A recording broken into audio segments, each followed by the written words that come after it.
नमस्कार, कसे आहात सगळे? स्वागत आहे तुमचं सारिकाज इव्हेंट्समध्ये. लवकरच दिवाळी येत आहे आणि या दिवाळीच्या फराळातील आपण दुसरा पदार्थ बघणार आहोत, तो म्हणजे करंजी. सर्वांची आवडती अशी करंजी छान खुसखुशीत होते. तुम्ही बघू शकता.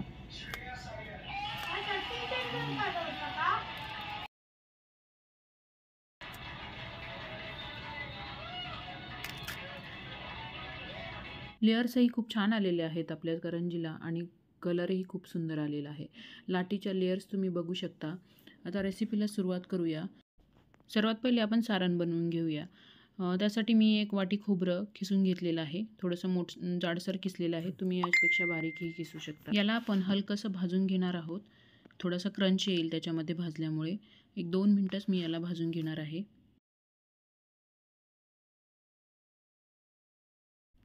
2 मिनटं भाजल्यानंतर आपण हे खोबरं थंड करायला ठेवणार आहोत. तर एका भांड्यामध्ये मी हे काढून ठेवते आणि त्याच पॅनमध्ये आपण 2 चमचे तूप टाकून घेऊया. मी इथे 2 चमचे खसखस घेतलेली आहे. ती पहिल्यांदा आपण याच्यामध्ये भाजूया. 1-2 मिनटं भाजल्यानंतर आपण त्याच्यामध्ये काप केलेले ड्रायफ्रूट्स टाकून तेही भाजून घेऊया. आणि यानंतर मी इथे ज्या वाटीने खोबरं घेतलं त्याच वाटीने 1 वाटी रवा घेणार आहे. एक बारीक रवा आहे हा. एकदम 0 नंबरचा रवा घेतलेला आहे. बारीकच रवा घ्या. मोठा असेल तर तो मिक्सरमध्ये काढून घ्या. आता तोही आपण व्यवस्थित भाजून घेऊया. इथे रवा आपण 3-4 मिनटं भाजून घेऊया. त्याचा छान सुगंध सुटला, भाजलेल्या रव्याचा छान सुगंध सुटला आणि थोडासा कलर चेंज झाला की आपण हा रवा भाजला असं समजायचं. ते इथपर्यंत भाजून आपण तो थंड करायला ठेवूया. 10 ते 15 मिनटानंतर इथे हा रवा थंड झालेला आहे आणि खोबरंही छान क्रंची झालेलं आहे. आता आपण हे सगळं एकत्र करून घेऊया. हे दोन्ही एकत्र केल्यानंतर मी याच्यामध्ये थोडेसे मनुके टाकून घेणार आहे आणि 1 चमचा वेलची पूड टाकून घेणार आहे आणि साखर मी इथे पाऊण वाटी घेतलेली आहे. तुम्हाला जर जास्त गोड आवडत असेल तर तुम्ही 1 वाटी पण साखर यात घेऊ शकता. पाऊण वाटी साखर व्यवस्थित होते. तर हे सगळं आपण व्यवस्थित मिक्स करून घेऊया. हे आपलं सारण तयार झालेलं आहे. हे सारण महिनाभर टिकतं. तुम्ही याला एअरटाईट कंटेनरमध्ये ठेवून कधीही करंज्या करून खाऊ शकता. आता आपण करंजीच्या वरच्या कवरची तयारी करूया. त्यासाठी मी इथे 1.5 वाटी मैदा घेतलेला आहे आणि त्याच्यात आपण हा सिक्रेट इन्ग्रेडियंट टाकणार आहोत. ते म्हणजे 2 चमचे पिठी साखर. 1.5 वाटी मैद्यासाठी मी इथे अर्धी वाटी रवा घेतलेला आहे 0 नंबरचा आणि थोडंसं मीठ टाकणार आहोत आपण चिमूटभर. साखर टाकल्यामुळे आपली करंजी छान क्रंची होणार आहे आणि त्याला कलरही खूप सुंदर येणार आहे. मोहनासाठी मी इथे 2 चमचे तूप छान कडकडीत गरम केलेलं आहे आणि ते आपण याच्यावरती घालून घेऊया. तूप फार गरम असल्यामुळे सुरुवातीला आपण चमच्यानेच हे सगळं मिक्स करून घेणार आहोत. तूप सगळ्या पिठाला व्यवस्थित लागलं पाहिजे, त्यामुळे सुरुवातीला आपण चमच्याने नंतर हाताने व्यवस्थित त्याला चोळून घेणार आहोत. पीठ मी व्यवस्थित हाताने चोळून घेतलेले आहे. तुम्ही बघू शकता त्याचा कलरही थोडासा चेंज झालेला आहे तुपामुळे आणि त्याची मूठही वळत आहे. तर अशी मूठ वळत असेल तर आपलं मोहन हे व्यवस्थित झालेलं आहे आणि जर अशी मूठ वळत नसेल तर तुम्ही थोडंसं मोहन अजून घालू शकता. तर इथे थोडं पाणी घेऊन आपल्याला ही थोडीशी जास्त घट्टही नाही आणि जास्त सैलसरही नाही अशी कणिक मळून घ्यायची आहे अशा प्रकारची. ज्यामुळे त्यातला खूप घट्ट जर केली कणिक तर त्यातला रवा व्यवस्थित भिजला जाणार नाही. थोडीशी सैलसर केल्यामुळे रवा व्यवस्थित भिजला जाईल. आता ही कणिक एका ओल्या कपड्याने मी झाकून 1 ते 1.5 तासासाठी ठेवणार आहे. तुमच्याकडे वेळ असेल तर 2 तासही ठेवू शकता. आता इथं आपण करंजीचा बनवण्यासाठी साठा तयार करून घेऊया. इथे मी 2 चमचे तांदळाचं पीठ घेतलेलं आहे आणि 2 ते 2.5 चमचे मी इथे तूप घेतलेलं आहे. तूप आपल्याला इथे घट्टच घ्यायचं आहे आणि त्याला अशा प्रकारे फेटून असं फ्लफी बनवायचं आहे. 7 ते 8 मिनटं फेटल्यानंतर साठा छान फ्लफी झालेला आहे. आता आपण 1 तासानंतर हे पीठ बघत आहोत. तर हे पीठ मी काढून व्यवस्थित त्याला मळून घेणार आहे आणि आता आपण या पिठाला थोडंसं चेचून घेणार आहोत. तर तुमच्याकडे खलबत्त्यामध्ये अशा प्रकारचा जो चेचण्याचा गुंडा असतो त्या गुंड्याने आपण याला व्यवस्थित पिठाला चेचून घेणार आहोत. चेचल्यामुळे पीठ आपलं छान मऊसर होणार आहे आणि लाटतानाही आपलं पीठ छान लाटलं जाणार आहे आणि करंजीही छान उठाने तुटेल अशी मऊ होणार आहे. 5 ते 7 मिनटं मी हे पीठ छान व्यवस्थित चेचून घेतलेलं आहे आणि त्यानंतर आता आपण याचे गोळे तयार करून घेणार आहोत, लाट्या तयार करून घेणार आहोत. आता आपण सुरळीचे 4 भाग तयार करून घेऊया, ज्याच्या आपल्याला 4 चपात्या लाटायच्या आहेत. आता आपण याचे गोळे तयार करून घेऊया आणि त्याच्या चपात्या लाटून घेऊया. तुम्ही बघू शकता याला पण किती छान लेयर्स दिसत आहेत. चपात्या लाटताना राहिलेल्या गोळ्यांवरती आपल्याला झाकण लावून ठेवायचं आहे, ज्यामुळे ते हवेने कोरडे नाही होणार. 4ही गोळे आपण सारख्याच साईजचे करणार आहोत आणि मी इथे पिठी घेतलेली आहे, मैदा घेतलेला आहे लाटण्यासाठी. तर थोडंसं पिठी टाकून आपण याला छान व्यवस्थित लाटून घेणार आहोत. एकदम पातळ लाटून घ्यायचं आहे याला. 4ही चपात्या आपण सारख्याच आकाराच्या आणि सारख्याच जाडीच्या तयार करून घेणार आहोत. थोडंसं किंचितसं पुढे मागे झालं तरी चालेल, पण आपण त्या एकमेकांवर टाकणार आहोत, तर सारख्याच आकाराच्या तयार केलेल्या चांगल्या. तर इथे एक माझी चपाती लाटून झाली आहे. अशा प्रकारे मी 4ही चपात्या लाटून घेते. तुम्ही ते चपात्यांची जाडी बघू शकता, एवढी पातळ चपाती मी लाटलेली आहे.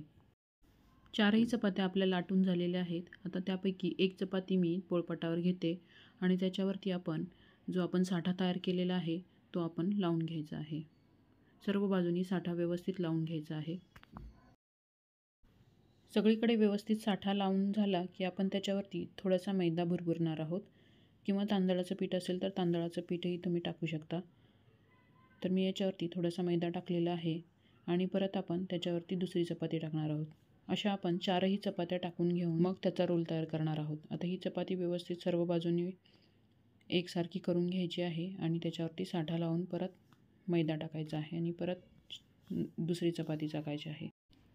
आता आपण सगळ्यात शेवटची 4थी चपाती आपण ही टाकून घेतलेली आहे आणि साठा आपण लावून घेऊया. साठाही इथं व्यवस्थित झालेला आहे. सर्व चपात्यांना व्यवस्थित तो पुरलेला आहे. आता आपण याच्यावरती थोडासा मैदा भुरभुरूया आणि याचा टाईट रोल तयार करायचा आहे. रोल असं दाबत व्यवस्थित तयार करून घ्यायचा आहे आणि रोल व्यवस्थित बंद झाल्यानंतर त्यात हवा जाऊ द्यायची नाही आहे. हवा असेल तर ती काढायची आहे आणि अशा प्रकारे तो लांबवून घ्यायचा आहे.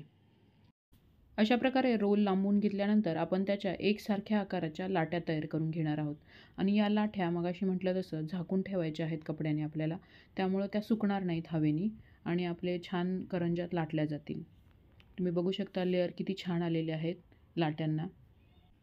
सर्व लाट्या इथे तयार करून घेतलेल्या आहेत. आता ते एका भांड्यामध्ये मी झाकून ठेवणार आहे आणि त्यातली एक लाटी घेऊन मी दाखवतो त्याप्रमाणे तुम्हाला त्याला प्रेस करायचं आहे. आपल्या हाताचा जो उंचवटा आहे त्याने आपल्याला त्या लाटीला पुढच्या साईडला प्रेस करायचं आहे आणि त्याला लाटून घ्यायचं आहे. अशा प्रकारे ही लाटी आपण गोल पुरीसारखी लाटून घेणार आहोत. तुम्ही बघू शकता याच्यावरती ही लेयर छान दिसत आहेत. तर अशाच प्रकारे सर्व लाट्याही आपण लाटून घेऊया आणि त्या कपड्यांनी झाकून ठेवूया.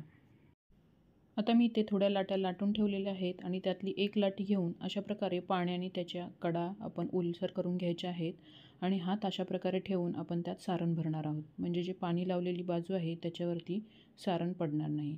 आणि अशा हलक्या हाताने आपण हे बंद करून घेणार आहोत करंजी. छान व्यवस्थित सर्व बाजूंनी बोटाने ती बंद करून घ्यायची आहे, ज्यामुळे ते तेलात सुटणार नाही. आणि फोर्कच्या साहाय्याने आपण त्याला अशी डिझाईन तयार करून घेणार आहोत. तर तुमच्याकडे फोर्क असेल तर अशा पद्धतीने तुम्ही याला डिझाईन देऊ शकता किंवा काडीनेही तुम्ही हे काम करू शकता. तर मी अशा 2 डिझाईन दाखवणार आहेत. ही एक सिंपल डिझाईन झाली. दुसरी डिझाईन आपण पुढे बघणार आहोत.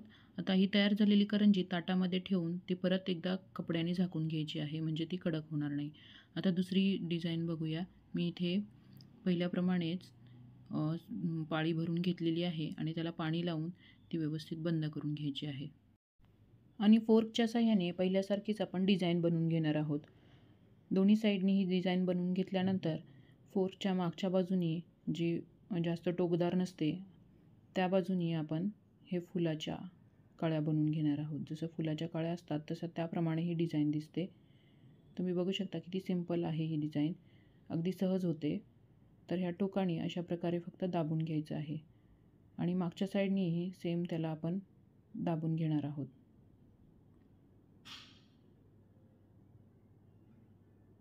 तर ही डिझाईन तयार झालेली आहे. अशी वेगळी डिझाईन तुम्ही या दिवाळीला बनवू शकता, खूप सुंदर दिसते. आता तिथे तेल गरम करायला ठेवलेलं आहे आणि तेलात एक गोळा टाकून बघितला तर तेल व्यवस्थित गरम झालेलं आहे. गोळा लगेच वरती आलेला आहे, तर तेल छान व्यवस्थित गरम झालेलं आहे. आता आपण याच्यामध्ये करंज्या सोडून घेऊया.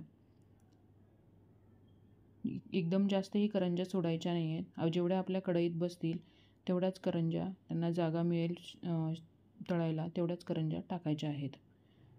तर करंजीवरती अशा प्रकारे तेल उडवत ही करंजी तळून घ्यायची आहे. दोन्ही साईडनी छान खरपूस होईपर्यंत आपण ही करंजी तळून घेणार आहोत. अशा प्रकारे झाडांनी तेल उडवत उडवत आपण ही करंजी तळून घेऊया, म्हणजे दोन्ही साईडनी सारखे तळली जाईल.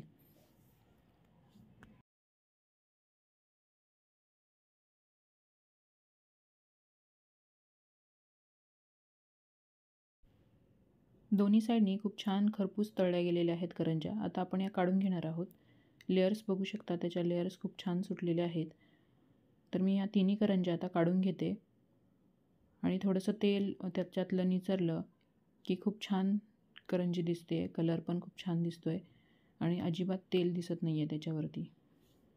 तर अशा करंज्या तुम्ही घरी नक्की करून पहा आणि जर माझ्या रेसिपीज तुम्हाला आवडत असतील तर नक्की चॅनलला सबस्क्राईब करा आणि शेजारील बेल आयकॉनही क्लिक करा, ज्यामुळे माझ्या येणाऱ्या रेसिपीज तुमच्यापर्यंत पोहोचतील. आता बाकीच्या सर्वच करंज्या आपण अशा प्रकारे तळून घेऊया.